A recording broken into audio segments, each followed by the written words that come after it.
মস্তকে তার অর্ধচন্দ্র, জটাতে তার দেবী গঙ্গা। কৈলাসপতি দেবাদিদেব ভবানীপতি ত্রিলোকেশ্বর, আবার তিনিই হলেন ভোলানাথ। ভোলানাথের মস্তকে কেন অর্ধচন্দ্র স্থান পেয়েছে সেই বিষয়ে আজ আলোচনা করব। নমস্কার বন্ধুরা, ধর্মোক্তি চ্যানেলে আপনাদের সবাইকে স্বাগত। আজকের আলোচ্য বিষয় হল মহাদেবের মস্তকে কেন অর্ধচন্দ্র স্থান পেয়েছে। আপনাদের কাছে সম্পূর্ণ ভিডিওটি দেখার অনুরোধ রইল। আর আপনারা যদি কেউ চ্যানেলটিতে নতুন হয়ে থাকেন তাহলে চ্যানেলটি সাবস্ক্রাইব করে পাশে থাকবেন। দেবাদিদেব মহাদেবের মহিমার কোনো অন্ত নেই। ভক্তদের রক্ষা আর সৃষ্টির রক্ষার জন্য তিনি সর্বদাই বিদ্যমান। মহাদেবের মাথায় কেন অর্ধচন্দ্র বিরাজমান, এই বিষয়ে দুটি পৌরাণিক কাহিনী আছে।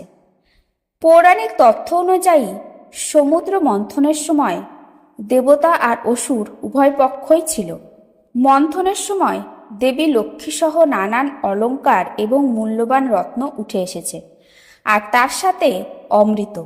দেবতা এবং অসুর উভয় পক্ষই অমৃত সেবনের জন্য ইচ্ছুক, কিন্তু অমৃতর পাশাপাশি সেই মন্থনের সময় হলাহল বিষও নির্গত হয়েছে, যে বিষ কিনা সম্পূর্ণ সৃষ্টিকে বিনাশ করে দিতে পারে। তখন দেবাদিদেব মহাদেব সেই বিষ নিজের কণ্ঠে ধারণ করলেন।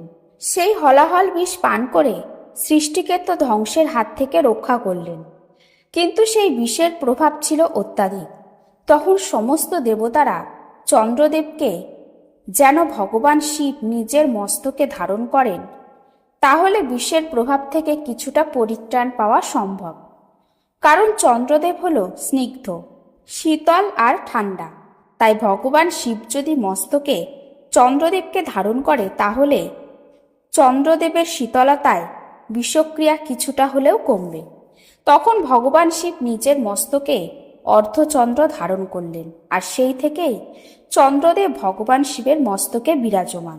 আরও একটি পৌরাণিক কাহিনী থেকে জানা যায় যে প্রজাপতি দক্ষের ২৭টি কন্যার সঙ্গে চন্দ্রদেবের বিবাহ হয়, কিন্তু চন্দ্রদেব তার ২৭টি পত্নীর মধ্যে রোহিণী নামক পত্নীকে বেশি ভালোবাসতেন, কারণ রোহিণী ছিল খুবই সুন্দরী। রোহিণীকে বেশি ভালোবাসতেন বলে তার অন্যান্য পত্নীরা তার উপর অত্যন্ত ক্রোধিত ছিল। তারপর একদিন চন্দ্রদেবের সমস্ত পত্নীরা পিতা দক্ষের কাছে যায় এবং চন্দ্রদেবের সম্পর্কে অভিযোগ করে।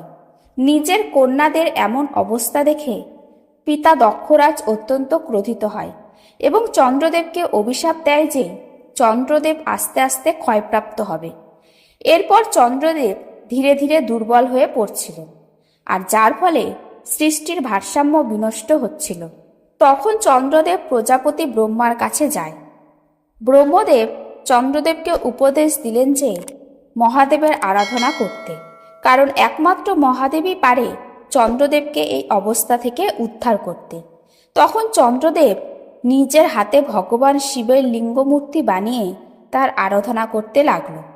চন্দ্রদেবের আরাধনায় প্রসন্ন হয়ে ভগবান শিব তার সামনে আবির্ভূত হলেন এবং চন্দ্রদেবের কাছ থেকে তার সমস্ত কথা শুনলেন। তারপরে ভগবান শিব চন্দ্রদেবকে তার নিজের মস্তকে জায়গা দিলেন, আর চন্দ্রদেবকে বললেন, প্রজাপতি দক্ষের অভিশাপ আমি খণ্ডাতে পারবো না, কিন্তু তোমার পক্ষ হবে দুইটি, কৃষ্ণপক্ষ আর শুক্লপক্ষ। কৃষ্ণপক্ষে তুমি ক্ষয়প্রাপ্ত হবে আর শুক্লপক্ষতে তুমি আবার পূর্ণরূপ ধারণ করতে সমর্থ হবে।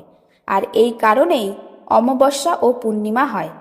অমাবস্যার সময় চাঁদ ক্ষয়প্রাপ্ত হয়, আর পূর্ণিমাতে চাঁদ তার পূর্ণরূপ ফিরে পায়। আর এভাবেই ভগবান শিব চন্দ্রদেবকে তার নিজের মস্তকে জায়গা দিয়েছিলেন।